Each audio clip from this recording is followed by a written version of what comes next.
చేతులు ఎత్తి దేవుని స్తోత్రం చెప్తామా? హల్లెలూయా.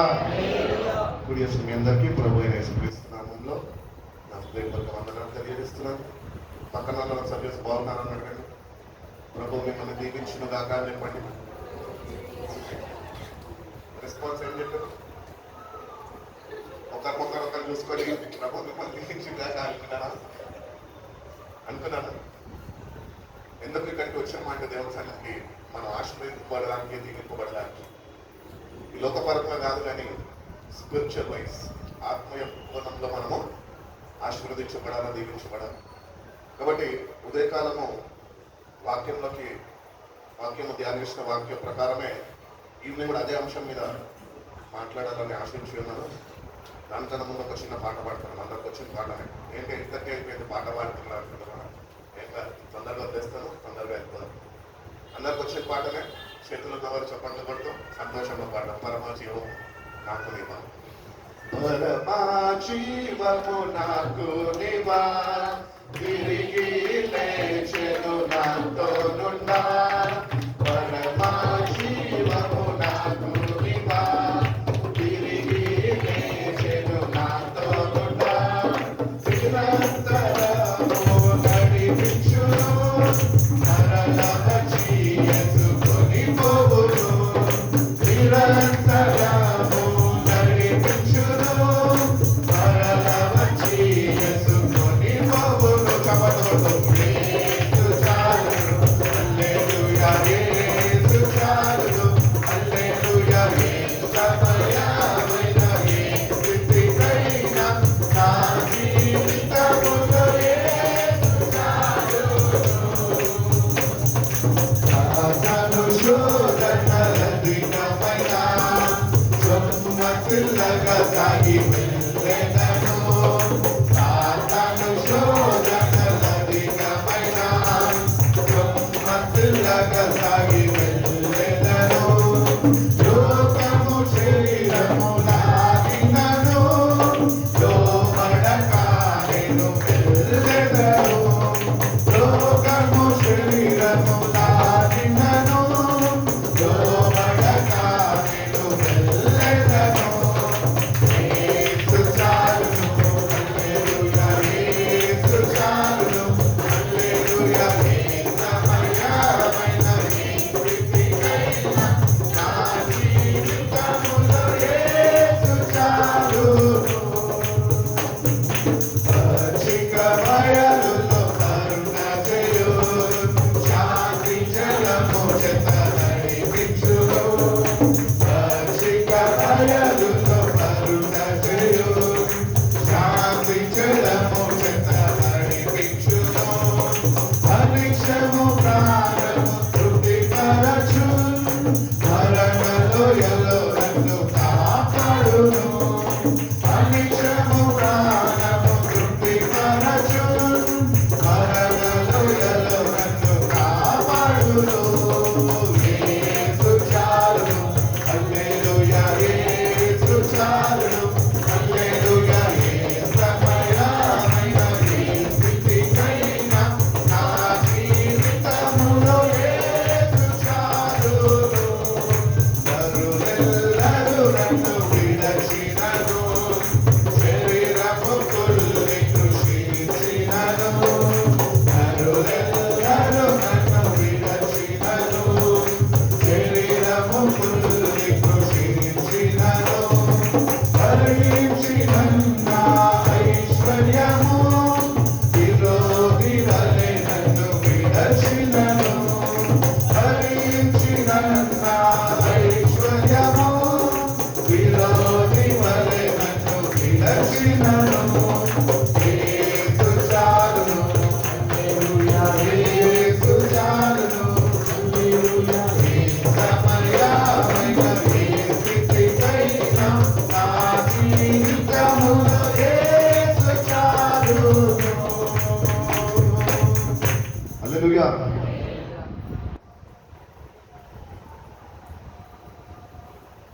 ఎందుకు ఈ పాట పాడడం తెలుసా? ఎందుకు ఈ పాట పాడాలి తెలుసా? ఎందుకు ఈ పాట పాడుకోవాలి తెలుసా? మారు మనసు అనుభవంలో నడిపింపబడినప్పుడు పాట పాడుకోవాలి. జీవము మనలో ఉంటుంది. ఆ జీవము మనలో ఉన్నప్పుడు అది మనకి ఆనందాన్ని కలుగజేస్తుంది.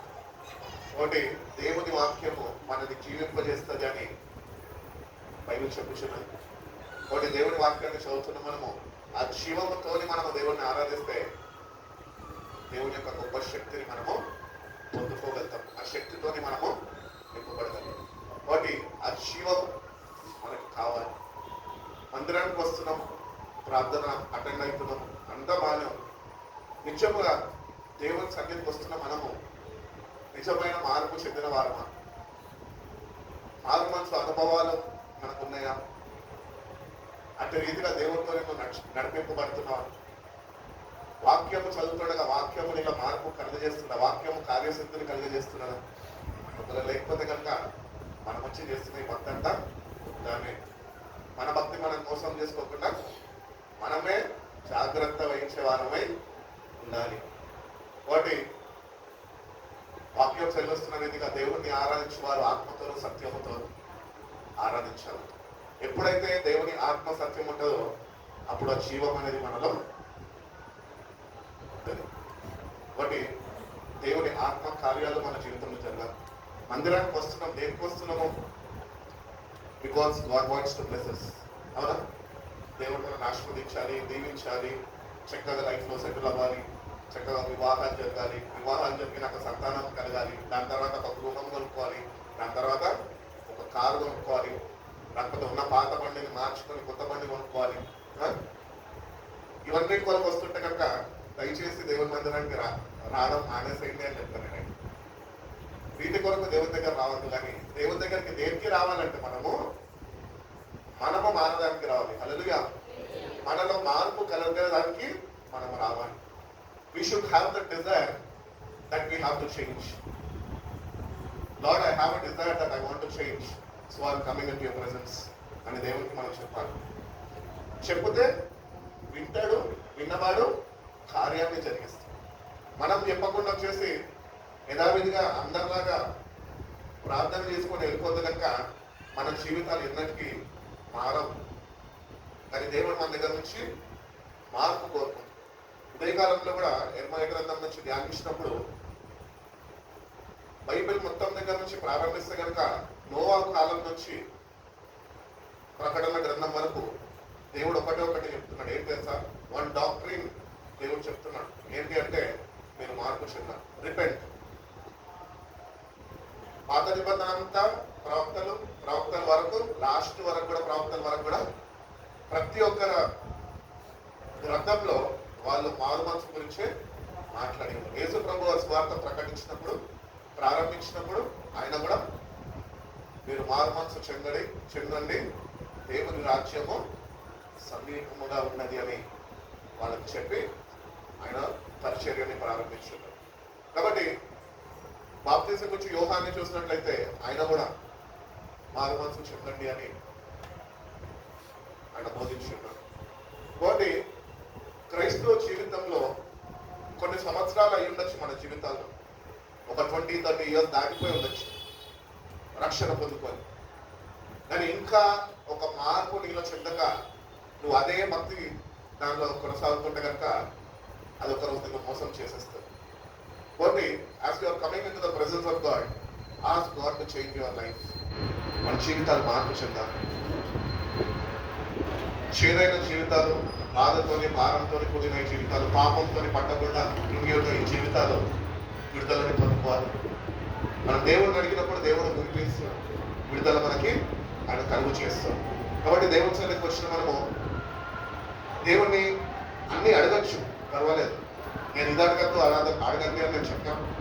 నువ్వు ఏదన్నా అడుగు. దానికన్నా ప్రాముఖ్యంగా దేవుడు మీలో కోరుకుంటున్నది ఏంటి అన్నది శ్రద్ధ వహించి అది ప్రార్థన అంశంగా పెట్టుకొని దాని నిమిత్తము దేవుని సన్నిధిలో ప్రార్థన చేస్తే కనుక దేవుడిని ప్రార్థనను ఆలకించి ఆ మార్పుని అనేది నీలో కలుగజేస్తాడు. వాక్యం సెలవిస్తుంది కదా, క్రీస్తునందు ఉన్నవాడు నూతన సృష్టి, పాతవన్నీ గతించిపోయినాయి, కొత్తవైన సమస్తము నూతనమైన. కాబట్టి పాత రోజు జీవితము, పాత స్వభావము మార్చబడాలి. అది ఎట్లా మార్చబడుతుంది అంటే మన మనోనేత్రాలు వాక్యము చేత వెలిగిపోబడినప్పుడు మన మనోనేత్రాలు తెరవబడినప్పుడు, పరిశుద్ధాత్మ శక్తిని పొందుకున్నప్పుడు, వాక్య ప్రకారం మనం నడుచుకున్నప్పుడు ఆ మార్పు అనే దేవుడు మనకి అనుగ్రహిస్తాడు. అప్పుడు పాతవన్నీ మనలోంచి గతించిపోతాయి. దేవుడు మనని కొత్త వాటితోనే అలంకరిస్తాడు. కాబట్టి ఈ మారు మనసు అనేది చాలా పెద్ద అంశం, ప్రతి ఒక్క జీవితంలో చాలా ప్రాముఖ్యమైనది.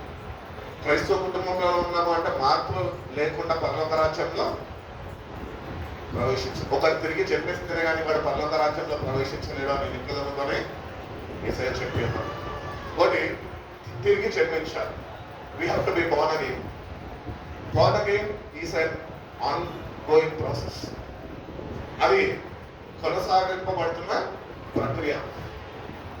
నేను మారానండి అంటే సరిపోదు, మార్పు చెందుతూనే ఉంటుంది. ఎప్పటి వరకు? ఆయన ప్రత్యక్షమయ్యేంత వరకు, లేకపోతే మనము ఈ యాత్రని ముగించినంత వరకు మనము మార్పు చెందే ప్రక్రియలో మనము కొనసాగే వారమై ఉండాలి అని అంటున్నాం. కాబట్టి it is an ongoing process. చాలా మంది ఈరోజు ఎట్లున్నారంటే సంఘాల్లో ఇవాళ బాగా అయిపోయింది, చర్చికి వెళ్తారు, కీబోర్డ్ ప్లే చేస్తారు, డ్రమ్స్ ప్లే చేస్తారు, వర్షిప్ లీడ్ చేస్తారు, చర్చ్ అయిపోగానే థియేటర్స్లో తిరుగుతారు, పబ్బుల చుట్టూ తిరుగుతారు, క్లబ్బుల చుట్టూ తిరుగుతారు, యథావిధిగా క్యాషువల్ లైఫ్లో అందరూ ఉంటారు. లోకపు మర్యాదలు అనుసరిస్తూ ఒక మార్పు చెందని జీవితము ప్రదర్శిస్తూ ఉంటారు. అట్టి రీతిగా కాదు, ఈ లోకంతో మనకి సాంగత్యం ఉండకూడదని దేవుడు వాక్యం సెలవిస్తుంది. కాబట్టి మార్పు మనలో ఉండాలి అంటే ఈ లోకంతో నీకు ఏమాత్రమో ఫ్రెండ్షిప్ ఉండకూడదు. బైబిల్ క్లియర్గా చెప్తుంది, ఇంగ్లీష్ బైబిల్ ఏం చెప్తుందంటే friendship with the world is enmity with God. దేవునితోనే వైరం అంట, లోకంతో స్నేహము, దేవునితోనే వైరం. కాబట్టి మన జీవితాన్ని మనం వాక్యం అనే అర్థంలో ఒకసారి చూసుకుంటే కనుక మనలో ఎన్నో కోణాల్లో మనము మారే వారంగా ఉంటున్నాం, ఎన్నో విషయాల్లో మార్పు చెందేవారుగా మనం ఉంటున్నాం. నేను మారిపోయానంటే, చర్చకు వెళ్తున్నానంటే, ప్రార్థన చేసుకుంటున్నానంటే, 365 రోజులు బైబిల్ చదువుతానంటే సరిపోదు. దేవుడికి ఎంతగానో చూస్తున్నాడు. దానిలో మార్పు కోరుకునే వాడు ఉంటే అది మారుతుంది. నీలోనే ఆసక్తి, నీలోనే ఆశ లేకపోతే దేవుడి అని చేయలేడు.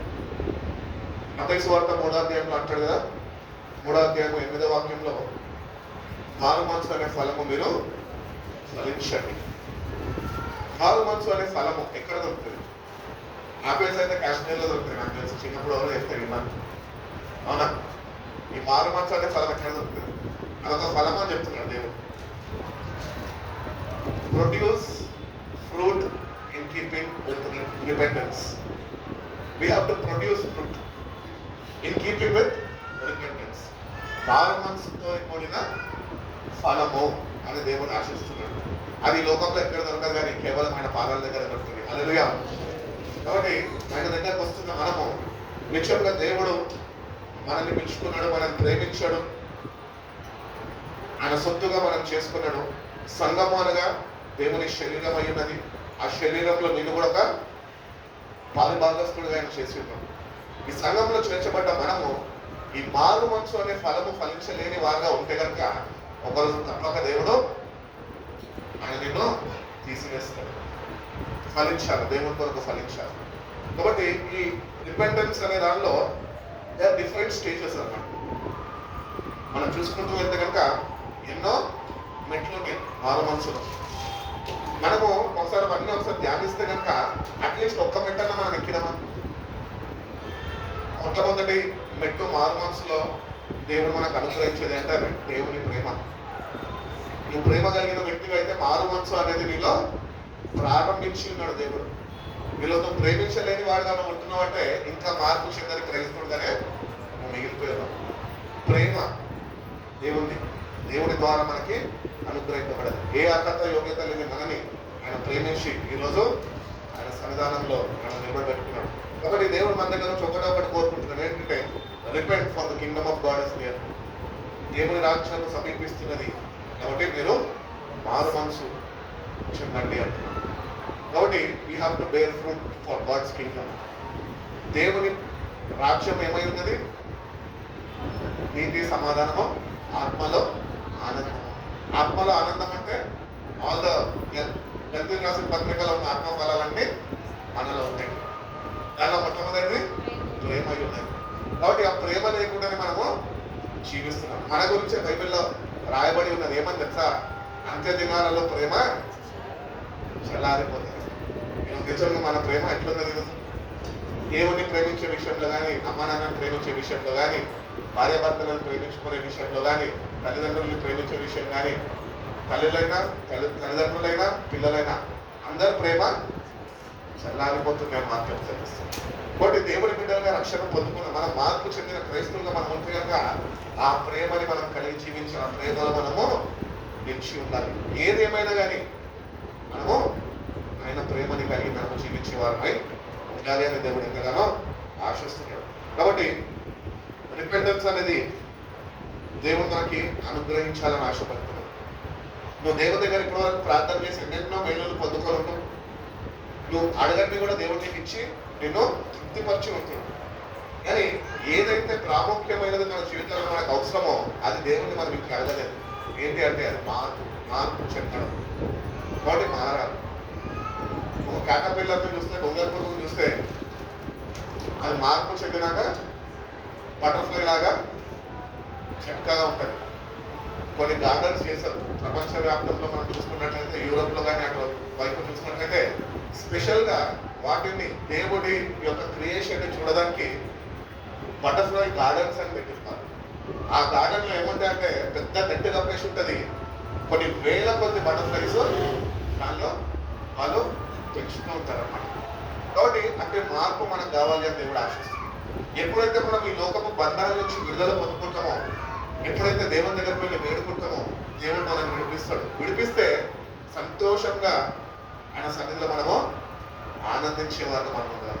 మార్పు చెందిన క్రైస్తవులుగా మనము ఆయన దృష్టిలో మనము ఉండగలుగుతామని దేవుడు కోరుకుంటున్నాం. కాబట్టి యేసు ప్రభు వారు రిపెంటెన్స్ గురించి మనం చెప్పి ఉన్నాడు. కాబట్టి నిజంగా యేసు ప్రభు వారి మాటలే మనం చదువుతున్నాము. ఆయన నాతోనే మాట్లాడుతున్నాడు కనుక ఈరోజు మన స్పందన ఎట్లున్నది? God is asking us to repent. How are we responding to God? మన స్పందన ఎట్లున్నది? నువ్వు చెప్పుకుంటా పో, నేను చేసుకుంటా పో.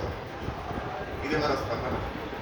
ఎందుకంటే మార్పు చెందడానికి ఏమాత్రం ఇష్టపడరు. కొంతమంది అంటారు, ఏమంటారు తెలుసా? నేను ఇంతే, నేను మారను. నేను చిన్నప్పటి నుంచి ఇంతే అండి. నేను ఒకటే చెప్పగలుగుతా. ఏం చెప్తాను సార్? వాళ్ళలో పొరపాటు లేదు. వాళ్ళలో దూరిన దురాత్మ వాళ్ళతో అట్లా మాట్లాడిపోయింది. అది పొరపాటు. అది గుర్తించాలి. వాళ్ళు మంచి వాళ్ళే, కానీ సందర్భాలు బట్టి, సిచ్యువేషన్స్ ని బట్టి అట్టి రీతిగా వాళ్ళ ప్రవర్తన వాళ్ళు ఉంటుంది, బిహేవియర్ అట్లా ఉంటుంది. అది వాళ్ళ పొరపాటు, వాళ్ళలో ఉన్న లోపం కాదని వాళ్ళు గుర్తించుతారు. ఎప్పుడు గుర్తిస్తారంటే దేవుని దగ్గరికి వెళ్ళి నిజంగా నాకు మార్పు కావాలి ప్రభు అని దేవుడిని వేడుకుంటారో ఆ మార్పు నీకు కలుగజేస్తాడు. అప్పుడు నేను ఇంతే కాదు, అప్పుడు దేవుడు చెప్పినట్టు లోబడి దేవుడి కొరకు జీవించడం మనము నేర్చుకోగలం. కాబట్టి ఇశ్రాయేల్ ప్రజలు కూడా మార్పు చెందలేదు. వాళ్ళు దేవుడిని వేడుకున్నారు, దేవుడికి మొరబెట్టారు. దేవుడు వాళ్ళని ప్రార్థనలో ఆలపించాడు, వాళ్ళని విడిపించాడు. దేవుడు వాళ్ళకి వాగ్దానం చేసినట్టు పాలు దేవుని ప్రవేశం చేసే స్థలంలోనికి నడిపిస్తానని చెప్పాడు. కానీ వాళ్ళు కృతజ్ఞత లేని వారై, మెడముంచని వారంట వారు. స్టిల్ నెక్ పీపుల్ అని బైబిల్లో చెప్తున్నారు. కాబట్టి ఇటువంటి వారందరూ మార్పు చెందారు. వాళ్ళు అట్టి రీతిగానే ఎట్లయితే పుట్టినారో అట్టి రీతిగానే చనిపోతారు. కానీ వాళ్ళు ఎవరి ద్వారా కూడా మార్పు చెందరు. ఈరోజు మనం కూడా అంతే. ఎవరో చెప్తే మనం మారం, కానీ మనం ఎప్పుడైతే దేవుని దగ్గరికి వెళ్ళి దేవుని వేడుకుంటే ఆ మార్పుని దేవుడు మనలో కలుగు చేస్తాడు.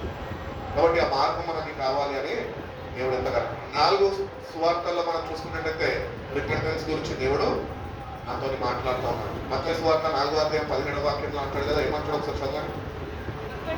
అప్పటి నుంచి యేసు సమీపిస్తున్నది కనుక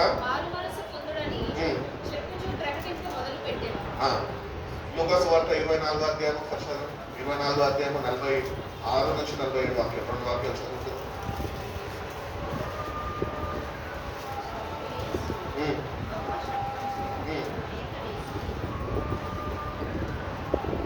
ఇరవై 46 నుంచి క్రీస్తు శ్రమపడి 3వ దినమందున మృతుల నుండి లేచిననియు యెరూషలేము మొదలుకొని సమస్త జనములలో ఆయన పేరిట మారు మనసును పాప క్షమాపణయు ప్రకటింపబడుననియు రాయబడి ఉన్నది.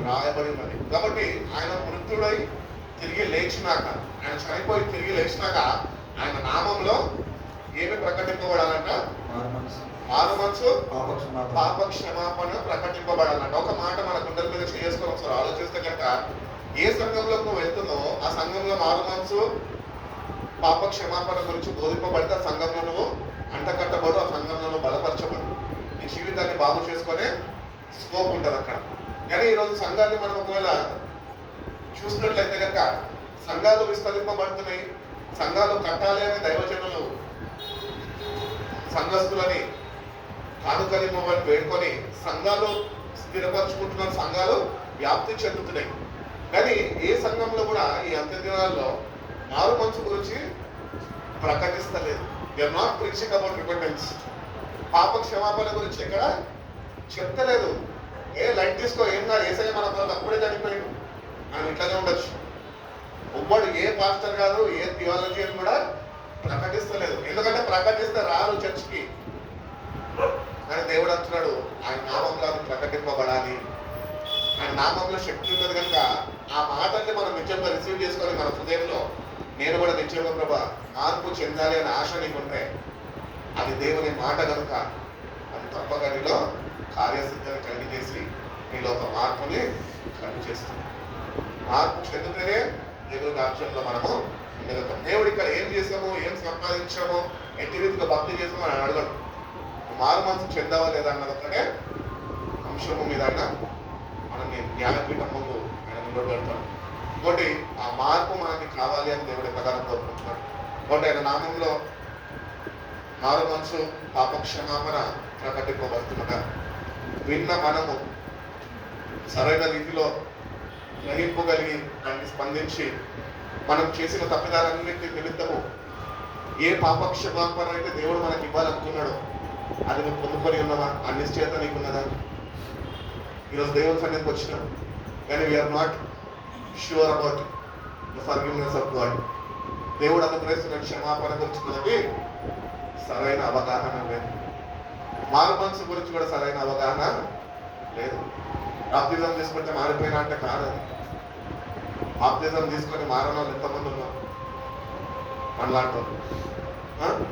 కానీ దేవుడు ఒకటే అంటున్నాడు, ఏమంటున్నాడంటే నువ్వు మార్పు చెందు, మారు మనసు నువ్వు చెందుతేనే నువ్వు దేవుని వేడుకు. దేవుని సన్నిధికి వచ్చినందుకు every time you go in to the God's presence ఒకటే, ప్రభా నా జీవితాన్ని మార్చు. ఆ మార్పు చెందినాక సమస్తము దేవుడు నీకు ఇస్తాడు. వీళ్ళు మార్పు కోరుకుంటున్నాడు ఆయన అంతే. ఆ ఒక్కటి నువ్వు చేయగలుగుతా, ఆయన అన్నీ చేయగలుగుతావు. ఆ ఒక్కటి నువ్వు నీలో ఆసక్తిని నువ్వు కనపరచకపోతే, నీలో ఆశ లేకపోతే దేవుడు నిన్ను బలవంతంగా ఏమాత్రమో ఆయన మార్చడు. కాబట్టి అందరూ మారు మనసు చెంది రక్షింపబడాలని దేవుని యొక్క చిత్రమైనది. మార్పు లేకుండా దేవుని రాజ్యంలో మనకి స్థానం ఉండదు. కాబట్టి దేవుని దగ్గరకు వచ్చిన మనం, ఆయన సన్నిధిలో వాక్యం వింటున్న మనము దేవునికి చెప్తాం ఏమనంటే ప్రభా నేను మార్చాను, మారాలన్న ఆశ నాలో ఉంది కానీ నేను మారలేకపోతున్నాను, శక్తిని నాకు అనుగ్రహించి. నేను వ్యర్థమైనవి నేను తలంచక ఆలోచించక ఉండాలనుకుంటున్నాను, నేను ఉండలేకపోతున్నా ప్రభా. నా ఆలోచన నా తలంపులన్నింటి నేను స్వాధీనపరచుకున్న ప్రభా అని దేవుణ్ణి అడిగి వాక్యము చేత నీ హృదయము అలంకరింపబడితే ఆ వాక్యం అనే వెలుగు చేత ఆ వెలుగు నీలో ఉదయించి మీలో మార్పుని కలగజేస్తుంది. కాబట్టి ఆ రిపెంటెన్స్ అనేది దేవుడి మన దగ్గర నుంచి ఎంతగానో ఆశిస్తున్నాడు. దేవుడికి మనం ఏమి ఇవ్వలేమండి, మనం ఆయనకు రుణపడి ఉన్నాం అంతే. రుణపడి ఉన్న మనం మన దగ్గర నుంచి ఆయన ఏం కోరుకుంటున్నాడంటే నువ్వు మారు చాలు నాకంటే. పేరెంట్స్ కూడా మన దగ్గర నుంచి ఏం కోరుకుంటారు?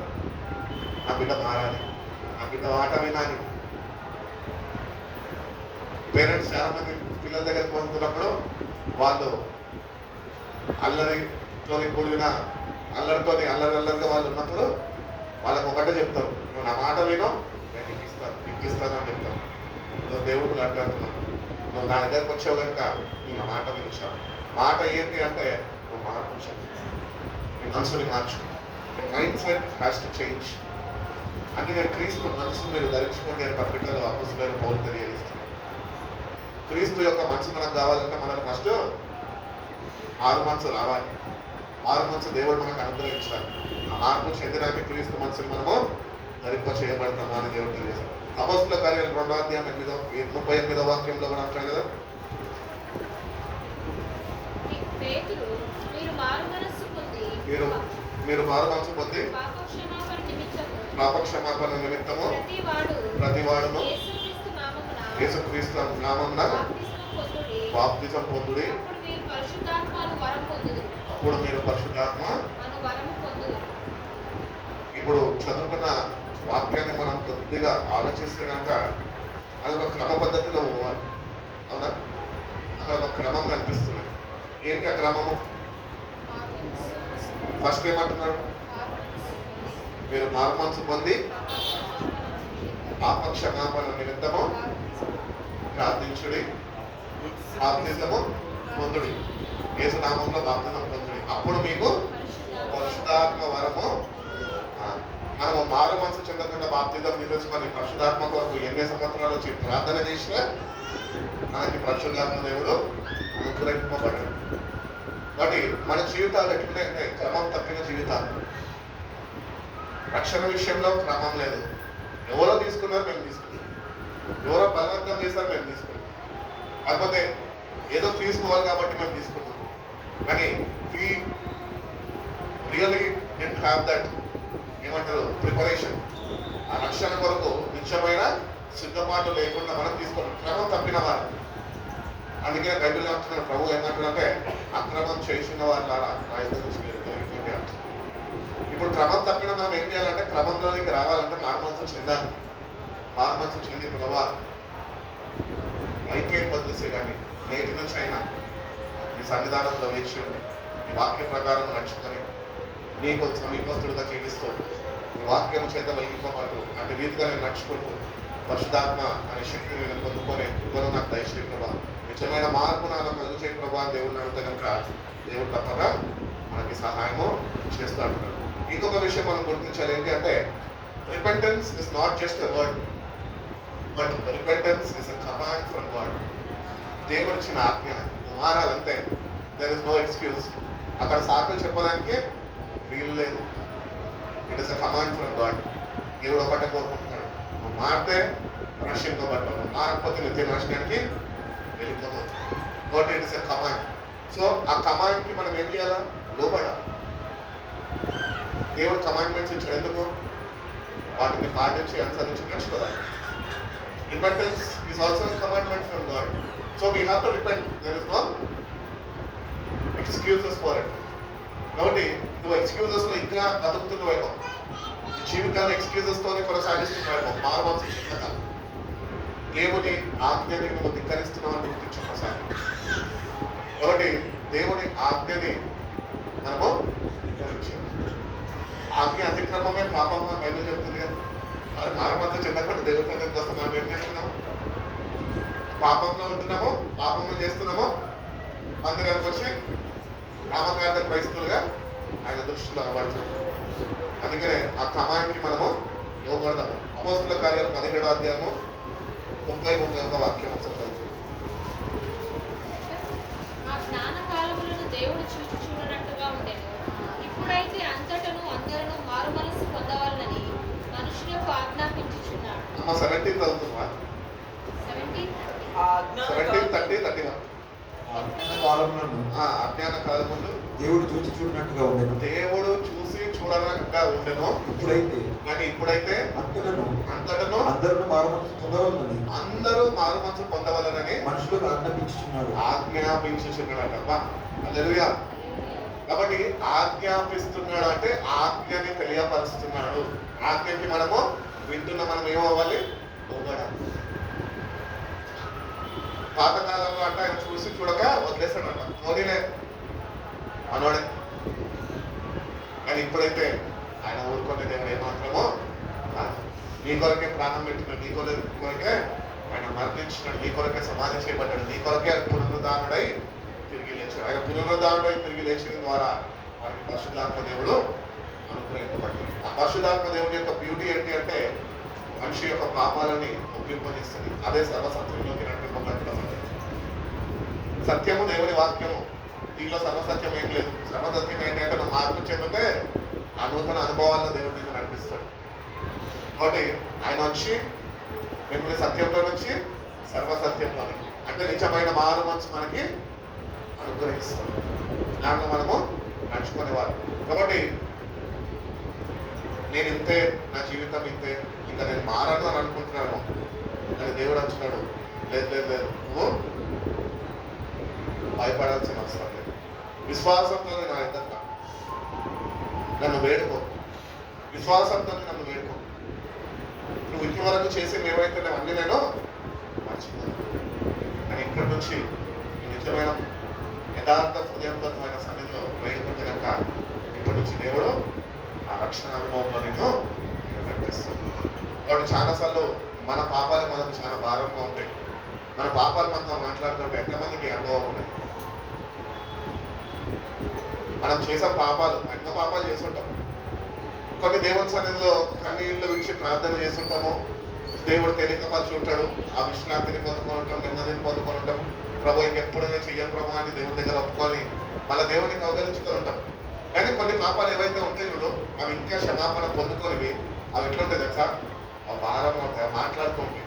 అవి ఏమంటాయి తెలుసా? మనని నీ జీవితం ఇంకెప్పుడు మారదంటే మనం కూడా దాన్ని అంటగట్టబడిపోతాం. దేవుని వాక్యాన్ని పక్కన పెట్టేస్తామో ఆ గతాన్ని మనం తలపోసుకొని మార్పు చెందని వారుగానే మనం అని దేవుడు అంటున్నాడు. గతాన్ని నువ్వు జ్ఞాపకం చేసుకోవడానికి వీల్లేదు. నేను మర్చిపోయినా నువ్వెందుకు జ్ఞాపకం పెట్టుకుంటున్నావు? మీ పాపాలన్నింటి నా వీపు వెనుక సముద్రం అడుగు ఒక భాగంలో నేను వేసేస్తా అంటున్నాను. యథార్థ దేవుడితోనే ఆయన దగ్గరకు వస్తాం వచ్చి దేవరించిపోయిన మార్పు నాకు తెలుసు. ఆ పాపాలు ఏవైతే ఉన్నాయో వాటికి నాకు క్షమాపణ నాకు అనుగ్రహించు. వివరించు, ఏ పాపం చేసావు, ఏ సమయంలో చేసావు, ఎక్కడెక్కడ చేసావు, ఎవరెవరితో చేసావు, చేయరాని పాపాలు ఏమైనా చేస్తుంటే ఆయన సమయంలో ఓపెన్ అప్ ఒంటరిగా రూమ్లో వెళ్ళిపో, ఓపెన్ అప్ ఏమిచ్చాడు. ఎప్పుడైతే నువ్వు పాప క్షమాపణ పొందుకుంటావు అనుభవం, అప్పుడు దేవుడు నిన్ను ఆ ప్రార్థన గదిలో నిన్ను తేలికపరుస్తాడు. ఆయన నిన్ను ధైర్యంతో నింపుతాడు, శక్తితో నింపుతాడు, ఒక ఉజ్జీవము నీలో కలుగజేస్తాడు. నేను మారాలి అనే ఒక ఆశ నీలో పుట్టిస్తాడు. అప్పుడే మార్పు మనకి కావాలి అని మనకు ఆశ పుట్టింది. ఆయన మనల్ని పుట్టించకపోతే మనలో ఏదియో మనంతటా మనం పుట్టించుకోవాలి. కాబట్టి దేవుని దగ్గరకు వచ్చిన మనం ముఖ్యంగా దేవుని దగ్గరకు వచ్చి యథార్థ హృదయంతో ప్రభా కొన్ని తప్పులు చేసి ఉన్నాను, వాటి దగ్గర నాకు క్షమాపణ కావాలయ్యా బ్రతిమలాడుకోవాలి. Maybe it may take 1 day, 2 days, 1 week, 2 weeks, maybe months, maybe years. It is your problem. అది నీ సమస్య ఏముందంటే దేవునితోనే కలిపి దేవుడు అనుగ్రహించిన పాప క్షమాపణ నువ్వు పొందుకోవాలి అని దేవుడు తెలియజేస్తున్నాడు, పొందుకోవాలి అని దేవుడు తెలియజేస్తున్నాడు. అదేవిధంగా మనం చూసుకున్న కొరింథీయులకు రాసిన 2వ పత్రిక 5వ అధ్యాయం 10వ వాక్యం చూడండి ఒకసారి.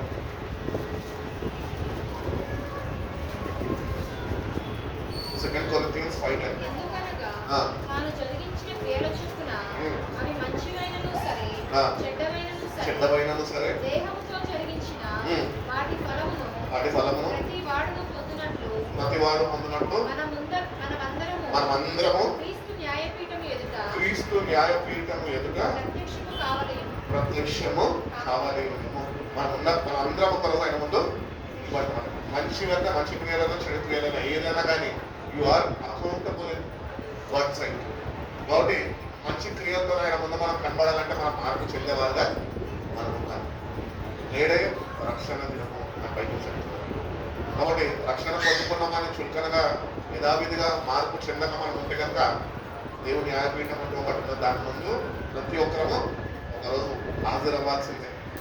కాబట్టి అక్కడి నుంచి ఎవరు తప్పించబడలే. అక్కడి నుంచి తప్పించబడాలి అంటే ఈ భూమి మీద నీకు శ్వాస ఉన్నప్పుడే నువ్వు మార్పు చెందేవాడుగా ఉన్నప్పుడే ఆ న్యాయపీఠం నుంచి నువ్వు తప్పించబడతావు అని చేస్తున్నావు. రెండోదిగా మనం చూసుకున్నట్లయితే కనుక ఫస్ట్ చెప్పిన కదా Jesus preached about repentance. Second, repentance is a command. Third, repentance involves turning or changing your mind. నీ ఆలోచన విధానం అన్నాడు. ఈరోజు మన ఆలోచన విధానం ఏంటి?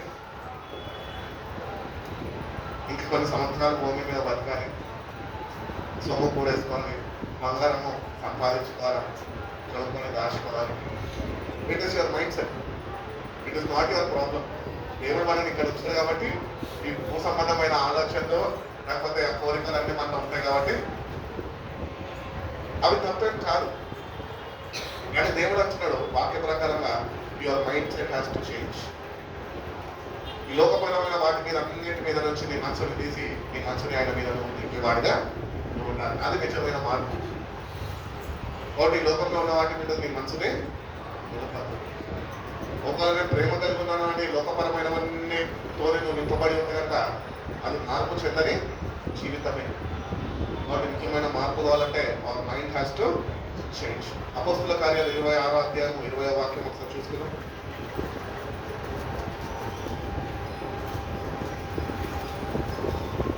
మొదట దమస్కులోని వారికిని, యెరూషలేములోను,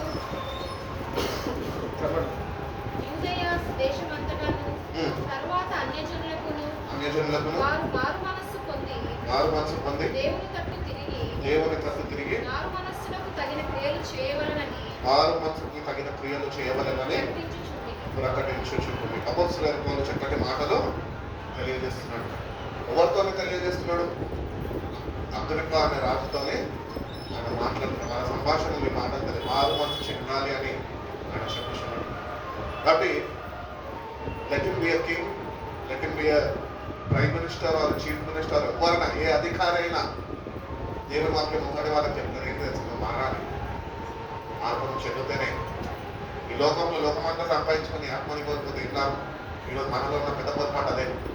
లోకపు తలంపులతో లోకపు ఆలోచనలతో నింపబడి మన మనసుని దేవుని మీద నింపగా లోకం మీద నింపి మార్పు చెందని వారిగా మనం ఉంటున్నానే. ఒకవేళ మనం కానీ ఈరోజు రాత్రి కానీ కళ్ళు మూస్తే కనుక మార్పు లేని క్రైస్తవుడుగానే నువ్వు చనిపోతావు అని దేవుని వాక్యం సెలవిస్తుంది. ఒకటి దేవుని వాక్యం సెలవిస్తుండగా ఆ వాక్యానికి మనము లోబడి ప్రభా అవును కదా నిజమే కదా, ఒకవేళ నేను రాత్రికి కళ్ళు మూస్తే నా జాబ్ మీద నాకున్నది, నా ఫిక్సెస్ మీద నాకున్నాయి, నా మనసు అంతా ఎక్కడ ఉంటుంది, మన మనసు ఎక్కడ ఉంటుంది? బైబిల్ చెప్తుంది, ఏమని చెప్తుంది? మనసు ఎక్కడ ఉంటుందట? మీ ధనం ఎక్కడో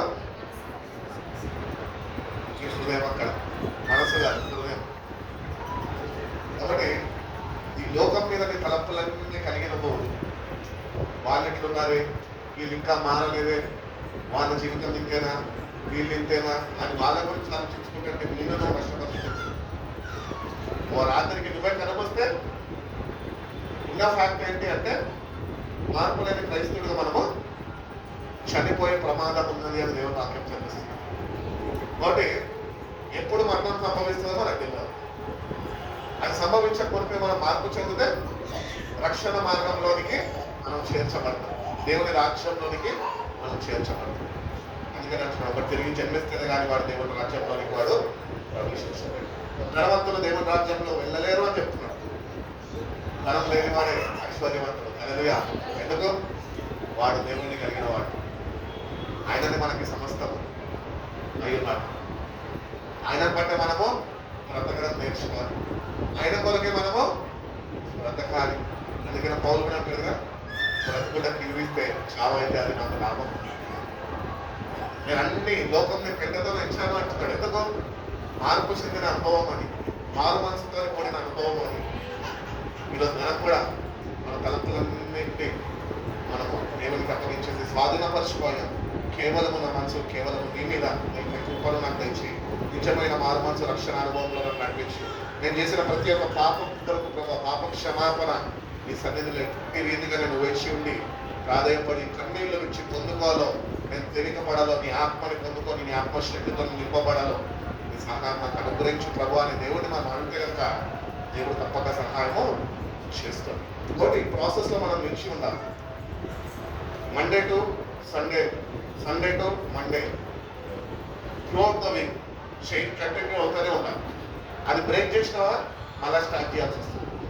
ఇంకోటి బ్రేక్ చేయకుండా ఈ మారు మనసు అనే ఫలము ఫలించేంత వరకు, దేవుని దృష్టిలో మనము అంగీకారంగా ఉండేంత వరకు, ఆయన ప్రత్యక్షం అయినప్పుడు మనం ఆయన చేరుకునేంత వరకు మన మనసుని ఆయన మీద నింపి వ్యర్థమైన వాటి మీద నుంచి మన మనసును తిప్పుకొని ఈరోజు దేవుడిని కానీ వెంబడిస్తే కనుక దేవుడు మనకి అనుగ్రహించిన రక్షణని మనం తప్పక స్వతంత్రించుకుంటాం. దేవుని రాజ్యంలో యుగ యుగాలు ఆయన కొన్ని జీవించే వారమై కాబట్టి మనసు మార్చుకోండి.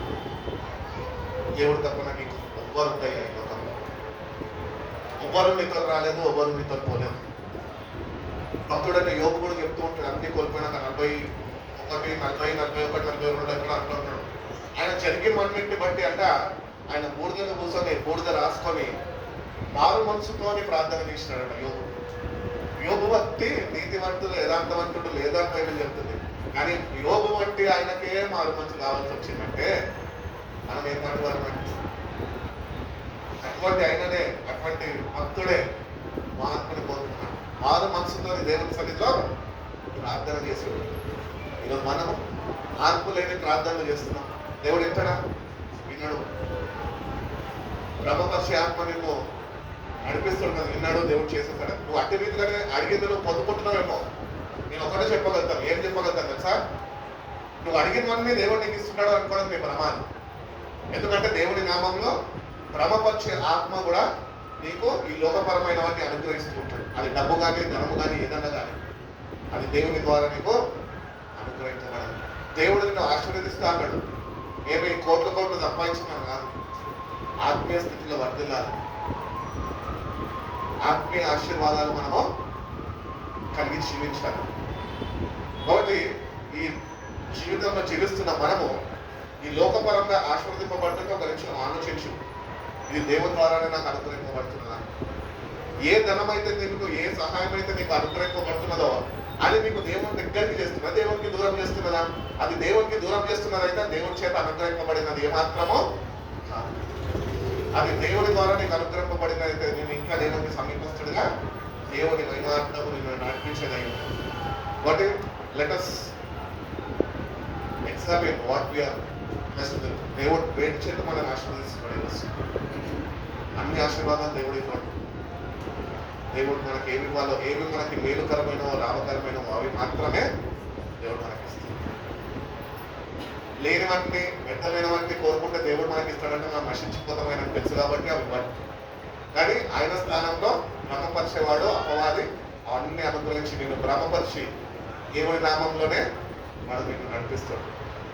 సాతాను కూడా దేవుడు యేసు ప్రభు దేవుని కుమారుడు అనుకుంటున్నాడు, దేవుని స్తుతిస్తాడు, దేవునికి లోబడతాడు.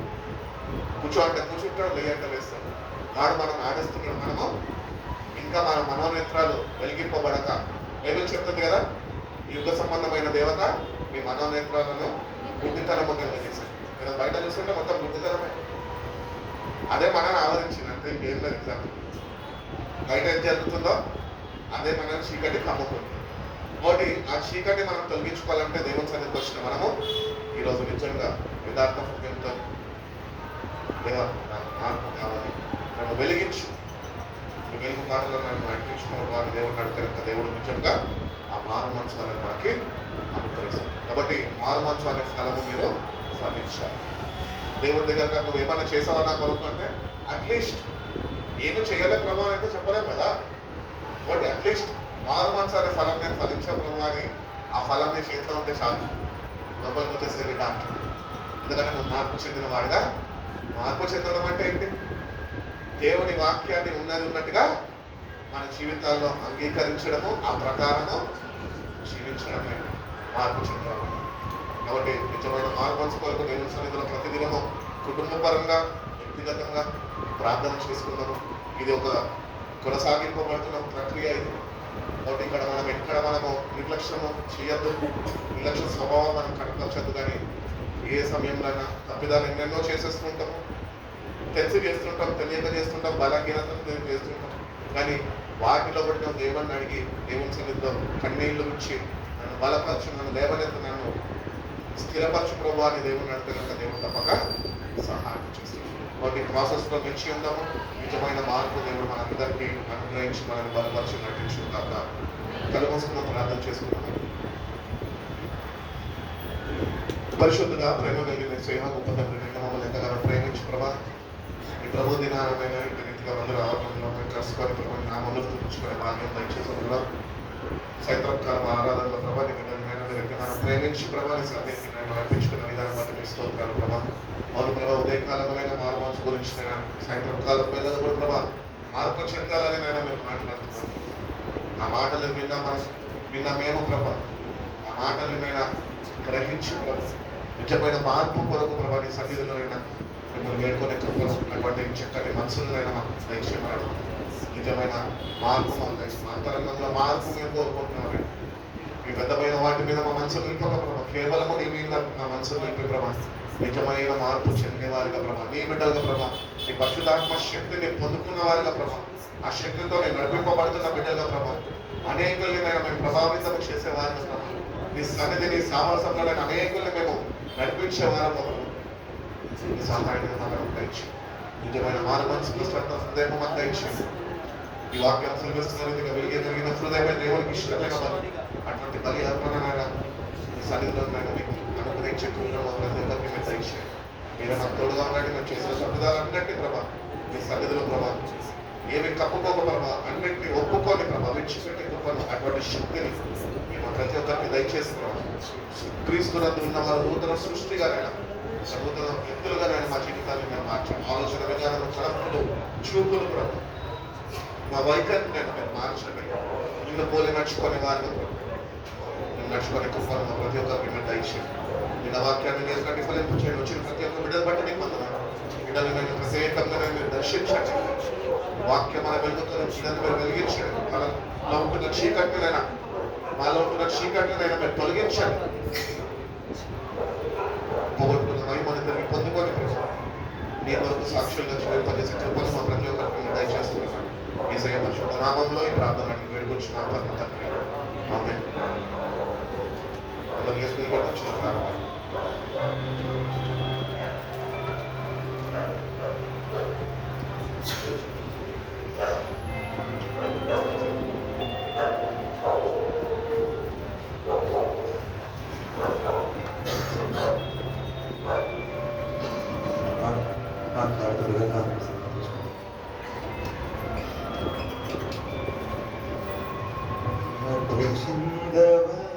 నీవు మార్పు చెందవా, నీ బ్రతుకు మార్చుకోవా, నీ బ్రతుకు మార్చుకోవా. అనుకూల సమయం ఇది నని మారు మనసు నీవు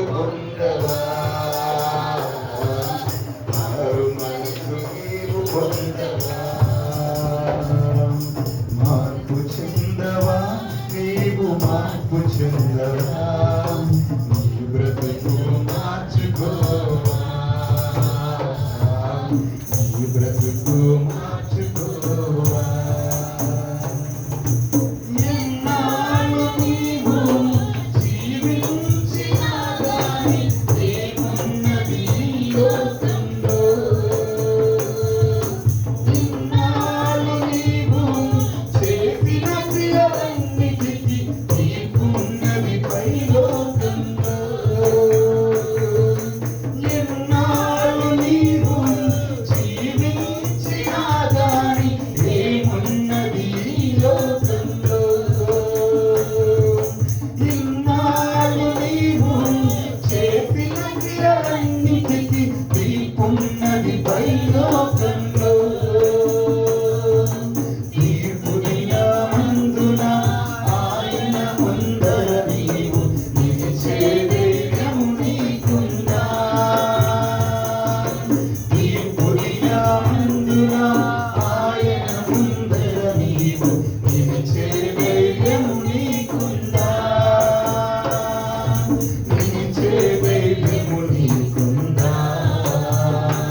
మనుషులకే